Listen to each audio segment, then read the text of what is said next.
This is a place where residents of Yemen enter ihram at. Pilgrims from such places will assume ihram at As-Sa'diyah. And finally, number 5, Dhatu Irq. This is the place where residents of Iraq, or present-day Iraq, enter ihram at. People of Mecca will assume ihram from this site when intending to perform Hajj only, and from At-Tan'im, or whatever place outside the precincts of the sacred mosque when intending to perform Umrah, meaning the lesser Hajj. Similarly, the people of Jeddah are to assume ihram from Jeddah. Whoever passes through any of these sites while intending to perform Hajj or Umrah is to assume ihram. Whoever passes by these sites without entering the state of ihram is to return and assume ihram from any of them. Otherwise, he is to slaughter a goat as a sacrificial animal in Mecca and distribute its meat between the poor therein. Muslim brothers, when you come to the site of ihram by car or the like, you should perform ritual bathing and wear perfume if available. Then, the male pilgrim should wear the clothes of ihram, meaning 2 white and clean pieces of clothes that are not sewn, one to be wrapped around the lower part of the body and another to be worn over the shoulders. As for the woman, she is to be dressed in the same way as she is legally required to appear in while not performing Hajj when she is outside her home or in the presence of men.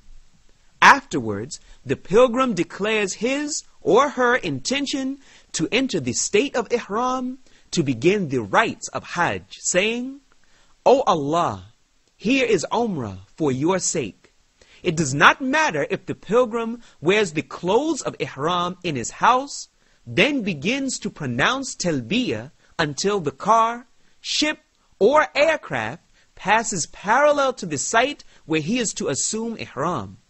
It is permissible for men, but not women, to raise their voices while saying talbiyah. Once you enter the state of ihram for Umrah or Hajj or both, then you have actually set out on a journey during which you are prohibited to commit some specific acts. 1. The muhrim is prohibited to remove the least part of his hair or nails by any means. If some hair or nail of the muhrim happens to be removed accidentally, then he or she is forgiven. 2. It is prohibited for the muhrim to have perfume on his body or clothes. 3. It is prohibited for the muhrim to involve himself in hunting. 4. It is prohibited for the muhrim to remove the least part of wild plants in the holy lands. 5. The muhrim is not permitted to take the lost and found object, but to make a public announcement of it. 6. It is prohibited for the muhrim to make a marriage proposal or contract. 7.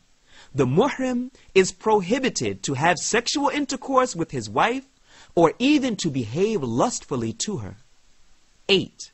The woman in the state of ihram is prohibited to wear gloves or to have a veil and the like over her face unless she is in the presence of men who are legally permitted to marry her. 9. The man in the state of ihram is prohibited to cover his head with a part of his ihram clothes or whatever objects that are to touch the head when worn. However, he is permitted to seek shelter under an umbrella or inside a car. 10. The man is prohibited to wear any part of sewn clothes on his body while in the state of ihram.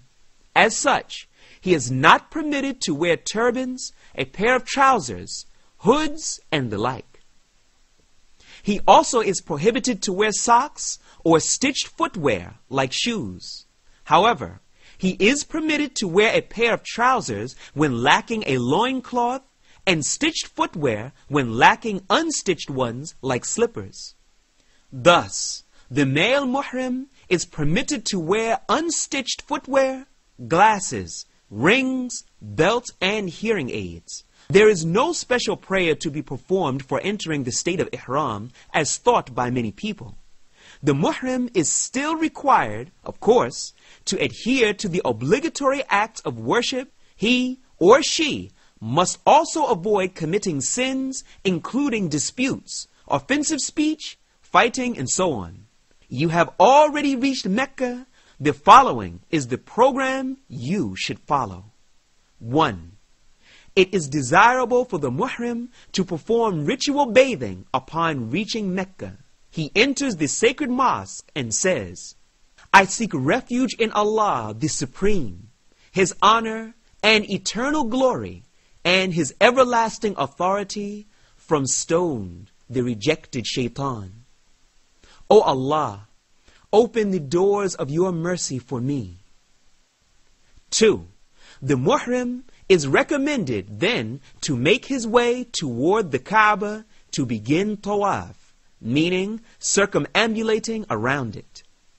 Ittiba' during this tawaf is an act of sunnah, which means the muhrim's fixing the center of the upper piece of his ihram clothes under his right armpit, and while putting its two ends over the left shoulder so that his right shoulder will be uncovered. Making tawaf, the muhrim will circle around the Kaaba 7 times, beginning from the black stone. The muhrim should proceed to the black stone and kiss it if it is available, and provided he will not hurt others. In case there is a crowd around the black stone, it is sufficient for the muhrim to point at it, saying, Allahu Akbar, meaning Allah is the greatest. The muhrim is encouraged during tawaf to make dhikr and free supplications to Allah and recite the Quran without raising his voice, lest he may disturb others making tawaf with him. 3. Upon reaching or coming parallel to the Yemeni corner, the muhrim should touch it if it is available. It is prohibited to kiss the Yemeni corner or wipe oneself on it. If it is unavailable to touch the Yemeni corner, then what the muhrim should do is to continue making his tawaf without pointing at it or saying takbir, meaning saying Allahu Akbar. It is an act of sunnah for the muhrim to say when coming between the Yemeni corner and the black stone, Our Lord, give us in this world that which is good, and in the hereafter that which is good, and protect us from the punishment of the fire. 4. During the first 3 rounds of tawaf, it is an act of sunnah for the person making it to walk with a hurried pace, taking short steps.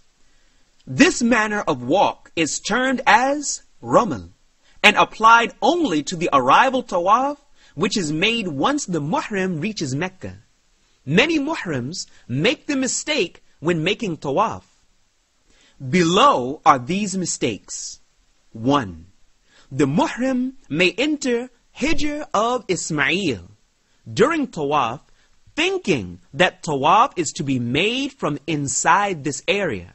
However, such a manner renders tawaf as incomplete and thus invalid. 2.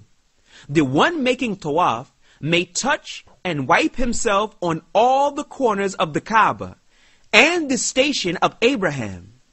All such manners are innovative matters in religion and have not been done by the Prophet, peace and blessings be upon him. 3. It is not permissible for the one making tawaf to offer his ritual recitation with a loud voice. 4. The women and men sometimes crowd together, especially at the black stone and the station of Abraham. This is a legally impermissible act and is to be avoided. You have just finished tawaf, so hasten to cover your right shoulder. As an act of sunnah, it is recommended to perform a 2 rak'ah prayer after finishing tawaf behind the station of Abraham, if it is available. Otherwise, you may perform it wherever you can in the sacred mosque. In the first rak'ah,